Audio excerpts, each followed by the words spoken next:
नमस्कार दोस्तों, बहुत बहुत स्वागत है आपका इंडिया नाउ में और मैं हूं संदीप पाल।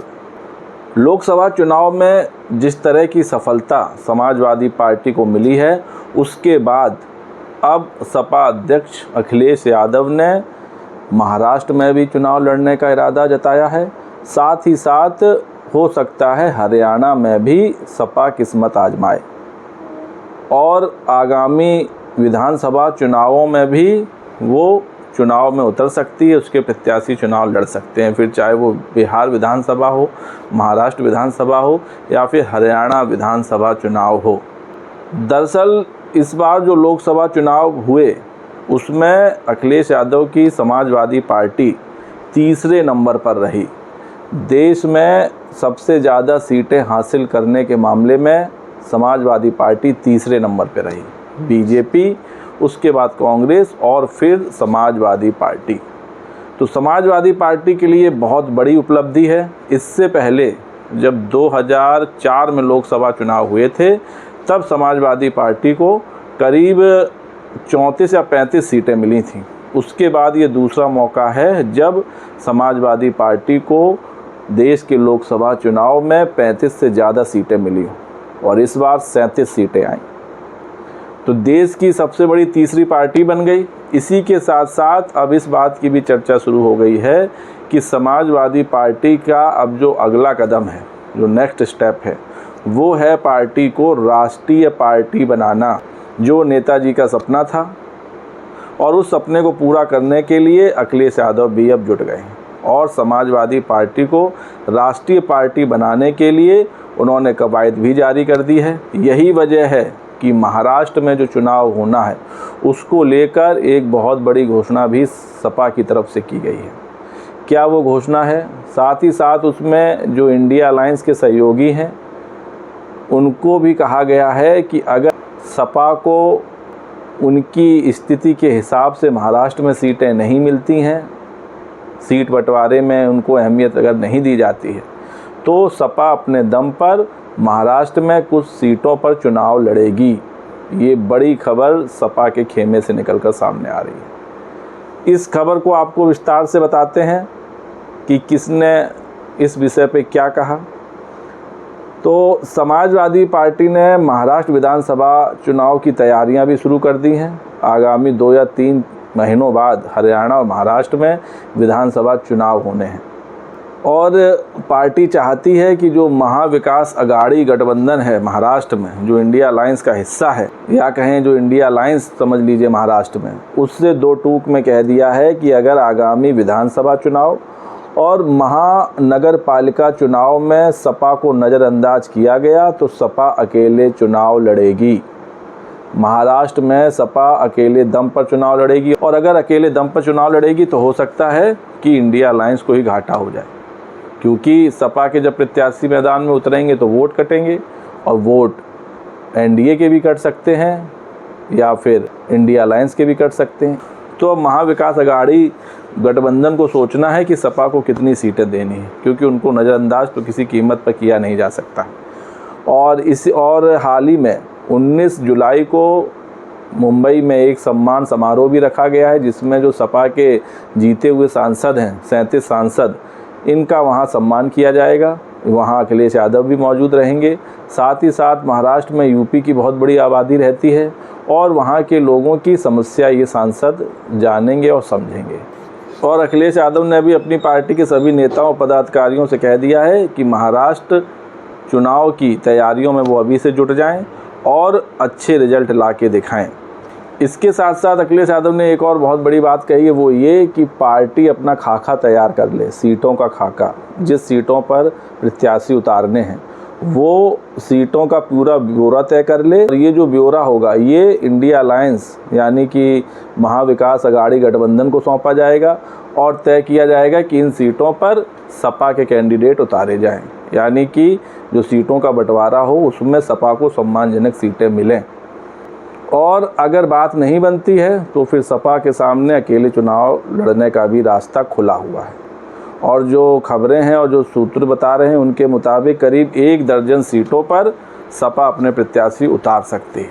तो ये बहुत बड़ी खबर निकल कर सामने आई है कि महाराष्ट्र चुनाव में इस बार सपा मजबूती से उतरने वाली है और लोकसभा चुनाव में जैसा उसका प्रदर्शन रहा उसके बाद से पार्टी का कॉन्फिडेंस भी हाई है, मनोबल भी हाई है।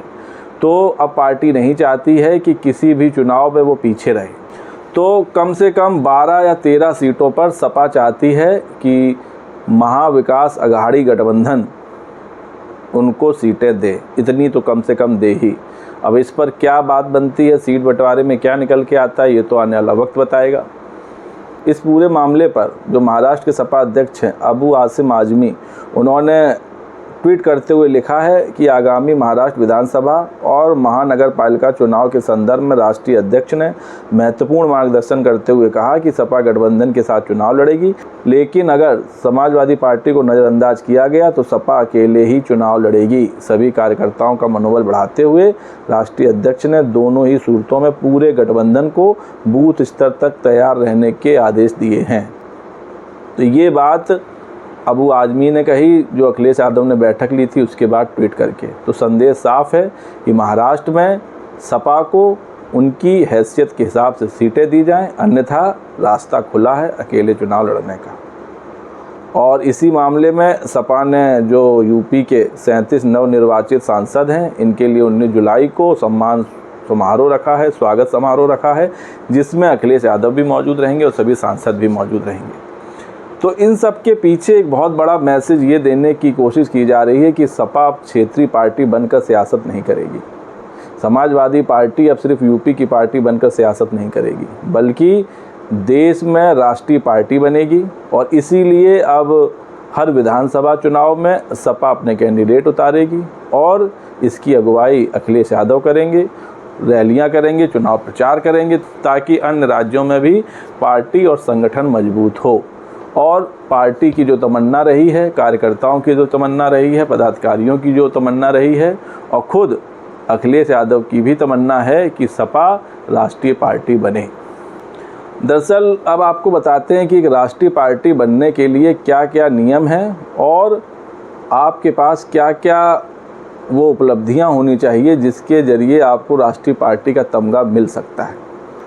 दरअसल अगर अभी मौजूदा दौर में देश में राष्ट्रीय पार्टियों की बात करें तो उसमें कांग्रेस है, भारतीय राष्ट्रीय Congress, Bharatiya Janata party BJP, Bahujan Samaj party BSP, communist party of India मार्क्सवादी CPM, national people's party NPP और आम आदमी पार्टी। तो ये कुल 6 पार्टियां हैं जो राष्ट्रीय पार्टियां हैं। हालांकि इसमें जो बहुजन समाज पार्टी है, मायावती की पार्टी बीएसपी, उससे ये तमगा छिनने वाला है, क्योंकि उसका जो परफॉर्मेंस बीते 10 सालों में रहा है वो बेहद ही ख़राब रहा है। लोकसभा चुनाव में उसकी एक भी सीट नहीं आई, 2014 में भी यही हाल था, 2022 की विधानसभा चुनाव में सिर्फ एक सीट आई। तो इतने ख़राब प्रदर्शन के बाद अब मायावती से उनकी पार्टी का जो राष्ट्रीय पार्टी का दर्जा था वो छिन सकता है, ऐसी अटकलें हैं। और हो सकता है इस बारे में 2-3 महीनों में चुनाव आयोग द्वारा बता भी दिया जाए। तो चलिए अब बात करते हैं कि सपा कैसे राष्ट्रीय पार्टी बन सकती है और क्यों अब सपा अध्यक्ष अखिलेश यादव अन्य राज्यों में भी दिलचस्पी दिखा रहे हैं, अन्य राज्यों के चुनावों में भी दिलचस्पी दिखा रहे हैं, क्योंकि अब पार्टी को राष्ट्रीय पार्टी बनानी है। और जिस तरह का प्रदर्शन 2024 के लोकसभा चुनाव में सपा ने किया है, उससे सपा के कार्यकर्ताओं का जोश भी चौगुना हो गया है। और यही वजह है कि अब महाराष्ट्र से लेकर हरियाणा से लेकर बिहार विधानसभा में भी आप देखेंगे सपा अपने प्रत्याशी उतारेगी। दरअसल राष्ट्रीय पार्टी का दर्जा पाने के लिए जो केंद्रीय चुनाव आयोग का एक नियम है 1968 का पालन किया जाता है। इसके मुताबिक किसी पार्टी को राष्ट्रीय दल का दर्जा हासिल करने के लिए 4 या उससे ज़्यादा राज्यों में लोकसभा चुनाव या विधानसभा चुनाव लड़ना होता है। 4 राज्यों में लोकसभा चुनाव लड़ें या विधानसभा चुनाव लड़ें। इसके साथ ही इन चुनावों में पार्टी को कम से कम 6% वोट हासिल करने होते हैं और कम से कम उस पार्टी के 4 उम्मीदवार किसी राज्य या राज्यों के सांसद चुने जाएं। तो 4 उम्मीदवार सांसद चुने जाएं राज्यों में, या फिर जो विधानसभा चुनाव होते हैं उसमें विधायक भी बने, और कम से कम 6% वोट परसेंट हो, और कम से कम 4 राज्यों में पार्टी चुनाव लड़े। और पार्टी किसी राज्य में क्षेत्रीय पार्टी हो, ये तो सबसे बड़ी पहली शर्त है। वही राष्ट्रीय दर्जा पाने के लिए कवायद कर सकती है। और लोकसभा की कुल सीटों में कम से कम 2% सीटें जीत जाए, वो जीते हुए उम्मीदवार 3 राज्योों से होने चाहिए। तो कुल मिलाकर जो इसका सार ये है कि पार्टी कम से कम 4 से ज़्यादा राज्यों में चुनाव लड़े, 6% वोट पाए, 4 से ज़्यादा सांसद चुन के आए और क्षेत्रीय पार्टी हो वो। ये प्राइमरी शर्त है राष्ट्रीय पार्टी बनने के लिए। तो इन सब के करीब सपा लगभग पहुंच गई है। जिस तरह लोकसभा चुनाव में सपा के 37 सांसद जीत के आए, ये बहुत बड़ी उपलब्धि है। इतना शायद सपा ने सोचा भी नहीं होगा। हालांकि मेहनत अखिलेश यादव ने बहुत की, चुनावी रैलियां की, भाषण उनके बड़े प्रभावशाली थे और उनकी अब जो भाषण देने की शैली है वो भी अब काफ़ी बदल गई है और लोगों को बड़ा अट्रैक्ट कर रही है। अब उनके भाषण सुनने के लिए दूर दूर से लोग पहुंचते हैं और उनकी भाषा शैली और जो भाषण का स्टाइल है वो बेहद ही उम्दा हो गया है। यही वजह है, अब आप देख रहे होंगे कि फिर चाहे वो सदन में बोलें या रैली में बोलें, अखिलेश यादव की बात को बड़ी गहराई से लोग नोटिस कर रहे हैं। तो कहीं ना कहीं अखिलेश यादव ने सपा को उस मुकाम तक पहुंचा दिया है जहां मुलायम सिंह यादव नेताजी सोचा करते थे। तो अब राष्ट्रीय पार्टी के बेहद करीब पहुंच गई है सपा बनने के। यही वजह है कि अब सपा विधानसभा चुनाव के साथ साथ लोकसभा चुनाव में तो दम दिखाती है, अन्य राज्यों के विधानसभा चुनाव में भी अपने प्रत्याशी उतारेगी, फिर चाहे वो बिहार हो, महाराष्ट्र हो, हरियाणा हो। दोस्तों, आपको क्या लगता है कि सपा जल्द राष्ट्रीय पार्टी का दर्जा हासिल कर लेगी और जो नेताजी का सपना था उसको अखिलेश यादव पूरा करेंगे? तो दोस्तों, वीडियो पे अपनी राय कमेंट्स करके दें और वीडियो पसंद आया हो तो चैनल को लाइक, शेयर और सब्सक्राइब करना ना भूलें। तब तक के लिए नमस्कार।